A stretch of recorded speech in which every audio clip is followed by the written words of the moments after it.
क्या आपने कभी सोचा है कि जब आप बैंक से लोन लेते हैं तो ब्याज दरें क्यों बढ़ जाती हैं? क्या आपको मालूम है कि आपका क्रेडिट स्कोर सीधा आपकी ईएमआई और ब्याज दर पर असर डालता है? आज हम इसी विषय पर बात करेंगे और आपको बताएंगे कि कैसे आपका क्रेडिट स्कोर आपको कर्ज के बोझ से बचा सकता है या फिर उसे और बढ़ा सकता है। आइए जानते हैं पूरी कहानी। क्रेडिट स्कोर का जो इम्पोर्टेंस और वैल्यू क्या होती है, सबसे पहले तो वो समझते हैं। सबसे पहले बात करते हैं क्रेडिट स्कोर की। क्रेडिट स्कोर एक 3 अंकों का नंबर होता है जो 300 से 900 के बीच होता है। ये स्कोर बैंक को बताता है कि आपने पहले अपने कर्ज को कितनी अच्छी तरीके से संभाला है। अगर आपका स्कोर 750 या उससे ज़्यादा है, तो बैंक समझता है कि आप एक विश्वसनीय उधारकर्ता हैं और वो आपको कम ब्याज दर पर कर्ज देने को तैयार हो जाता है। इसको एक एग्जाम्पल से समझते हैं। अगर आपका स्कोर 750 से ऊपर है तो आपको कर्ज पर सिर्फ 8.50% की ब्याज दर मिल सकती है, जबकि इससे कम स्कोर वालों को 9.65% तक की ब्याज दर देनी पड़ सकती है। अब आप खुद ही देखिए, एक छोटी सी संख्या और कितना बड़ा फर्क। कैसे बढ़ता है ब्याज? अब सवाल ये उठता है कि क्रेडिट स्कोर आपकी ब्याज दरों को कैसे प्रभावित करता है। दरअसल बैंक और अन्य वित्तीय संस्थान यानी फाइनेंशियल इंस्टीट्यूशन आपके क्रेडिट स्कोर के आधार पर यह तय करते हैं कि आप पर कितना जोखिम है।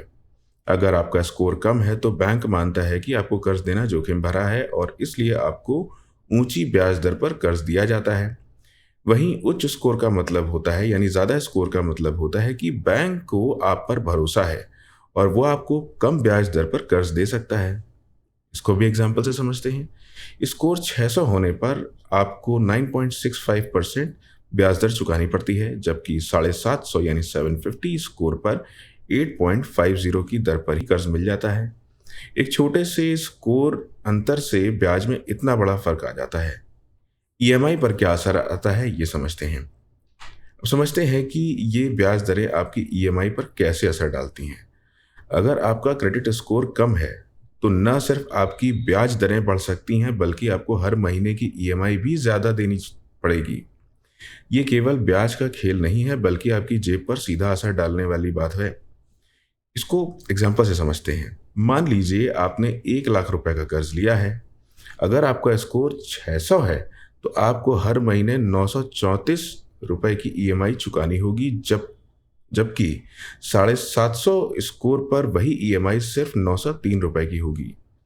हो सकता है कि ये 31 रुपए का अंतर आपको कम लगे, लेकिन 20 साल के कर्ज में ये अंतर हजारों रुपए तक पहुंच सकता है। क्रेडिट स्कोर कैसे सुधारा जा सकता है, सबसे इंपॉर्टेंट बात तो ये है, तो इस पर बात करते हैं। अब सवाल ये उठता है कि क्रेडिट स्कोर को बेहतर कैसे किया जाए ताकि आप कम ब्याज दर और ईएमआई पर कर्ज प्राप्त कर सकें, यानी लोन ले सकें। इसके लिए कुछ खास उपाय हैं जिन्हें अपनाकर आप अपने क्रेडिट स्कोर को सुधार सकते हैं। जैसे समय पर भुगतान करना। सबसे पहले और सबसे ज़रूरी बात यह है कि आप अपने सभी कर्ज और क्रेडिट कार्ड की किस्तें समय पर चुकाएं। कोई भी देरी आपके क्रेडिट स्कोर को नीचे खींच सकती है। जब आप समय पर भुगतान करते हैं तो बैंक को विश्वास होता है कि आप अपने कर्ज की जिम्मेदारी उठा सकते हैं। क्रेडिट लिमिट का सही इस्तेमाल करें। अगर आपकी क्रेडिट कार्ड की जो लिमिट है वो 50,000 रुपए है, तो कोशिश करें कि आप इसका 30% से ज़्यादा उपयोग ना करें। कम क्रेडिट उपयोग का मतलब है कि आप अपने फाइनेंस को समझदारी से संभाल रहे हैं और ये आपके स्कोर को बढ़ाने में मदद करता है। पुराने खातों को बंद मत करें। बहुत से लोग अपने पुराने क्रेडिट खाते बंद कर देते हैं, जो कि एक गलती है। पुराने खाते आपके क्रेडिट इतिहास को लंबा बनाते हैं और आपके स्कोर को मजबूत करते हैं, इसलिए उन्हें बिना वजह बंद ना करें। क्रेडिट मिक्स के बारे में बात करते हैं। सिर्फ क्रेडिट कार्ड या पर्सनल लोन ही ना रखें। अगर आपके पास होम लोन जैसे सुरक्षित कर्ज भी हैं, यानी सिक्योर्ड लोन भी हैं, तो इससे आपके क्रेडिट मिक्स में सुधार होता है और स्कोर बढ़ाने में मदद मिलती है।